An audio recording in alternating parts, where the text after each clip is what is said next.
Yo, so check it. Welcome to Inside the Brain of Injayam Volume 2. The main question being, what do you consider as modern day slavery? So for me personally, just from my solitude, I'm sort of freeing myself from societal norms, trying to be in tune, be in sync, be in everything that's going on in the world instead of focusing on your own stuff, you know what I mean?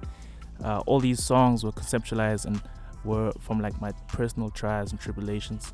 To sum it up all, man, like when you're low, you sort of dream of getting out from that low. I feel like that's when the hunger is reignited inside you, and that's when you can actually see your dreams properly, when you're hungry. With this album, I completed it earlier this year, and before that it was just a bunch of ideas, but once I actually sat down with the project, I was able to group them into moods, and that's what actually made it an album.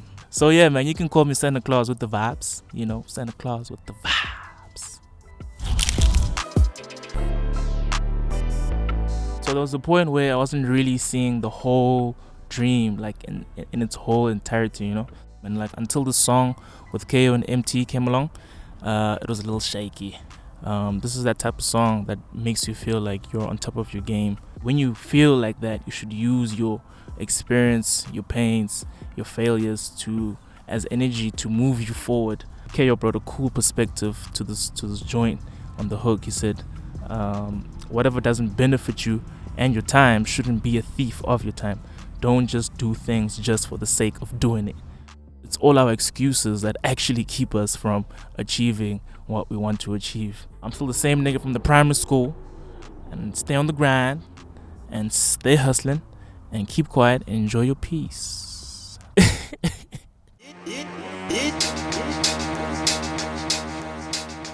This record, Spansam, was created during the era of Navy Black, so I've actually been sitting on it. So Uktetelama hit is Spanset, basically, from Makwa, Questa, and myself. We decided to go for a very raw, authentic, hard Kwaito sound that's undeniably Kwaito, and even with the lyrics and the approach and the character that's on the song is amazing. And the song is basically about being an alpha male. It's really about owning up to your responsibilities as a figure in your own environment, moving in a world where you can easily be influenced to doing things deemed normal but not to you because you don't conform to like norms. For me, Sanana is a big mood, it's a big vibe, it's a party vibe, it's a feel good vibe. It makes you just want to get up on your feet and dance. Kid X himself is coming on from a point of view as a guy who doesn't take shit, and he's just here to have his own fun and his own vibe with his own people. Many people want to sort of dictate the vibes, as to how we should be partying and how we shouldn't be partying, but if you're just really there to do your thing, if you're really just there to party, if you're really just there to socialize, there ain't nothing wrong with that.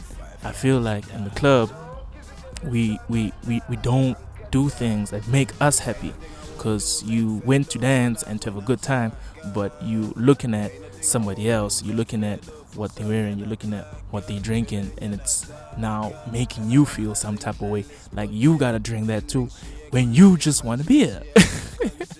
So man, this song is just really about standing your ground, and if you want to have fun, like be about the fun, don't fake it.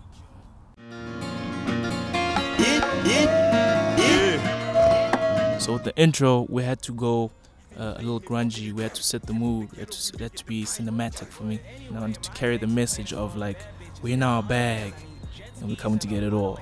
Your exit plan can be various things, but for me personally, my exit plan was to free myself from people's opinions.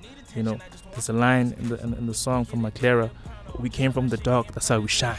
There's another line that goes, came from the ghetto, but we made it divine. You can turn whatever circumstance you're into light. Like, what are you doing to escape the mundane? What are your real desires?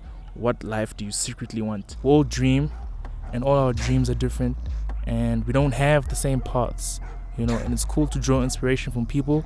Just don't steal the whole blueprint.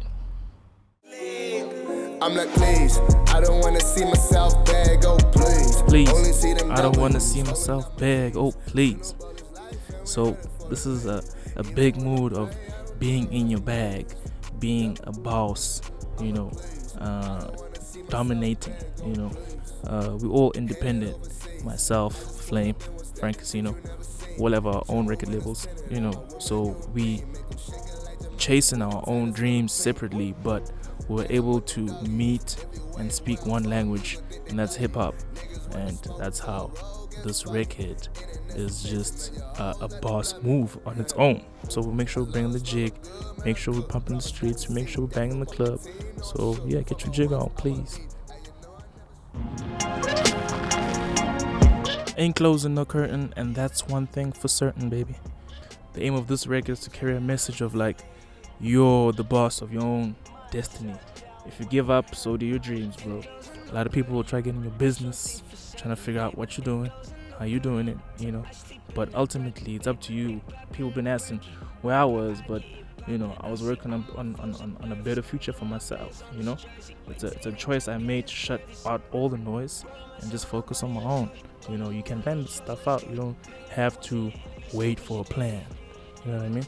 So it's all about the choice I made, man. The choice I made was just to shut out all the noise so I can focus on my own. You dig? Watch me get my work on. So this is that sexy grown trap, two boss girls on a jiggy trap beat, doing the things, bringing the vibes, It's also about saying your affirmations into existence.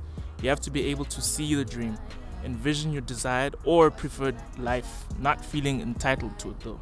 The more you try to control situations, the more things are less likely to happen. Dreams keep you motivated and hungry. Dreams go hand in hand with hard work and smart work. You can't just dream and complain that your circumstances don't allow you to achieve your dreams. So watch me get my work on. Watch me do a whole lot. Alright, cool. So for thank yous, I'd like to first of all give the biggest and loudest shout out to God.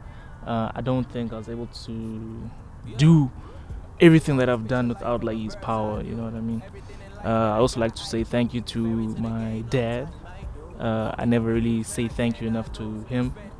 My mom as well, I love her so much. And I want to also thank Glow for glowing my beats, helping me with my mixes. The mixing and mastering process was actually awesome because that's when a lot of ideas came to fruition. Shout out to the producers who helped me, 808, Surprise, Big Liz. I worked with Big Liz actually. Makwa, I worked with Makwa as well. And yeah, and shout out to like all the session players, man. Shocks on bass. He played the bass guitar and the Moog a lot. Tepo, he played most of my groovy live element sounding like sounds and some of my live sounding songs. I also had John London out there helping with the keys. Hey man, shout out to everybody, man. Shout out to like the fans for holding me down. You guys, your support is just like so, it doesn't stop. I mean, I took breaks here and there, but still the support and the love is still out there. Thank you for that. And man, shout out to my label. Shout out to me for making it through all the shit. We bringing the heat. I ain't do much for my niggas to see. All my niggas believe. Now we living a dream. Yeah. I've spent my whole life chasing.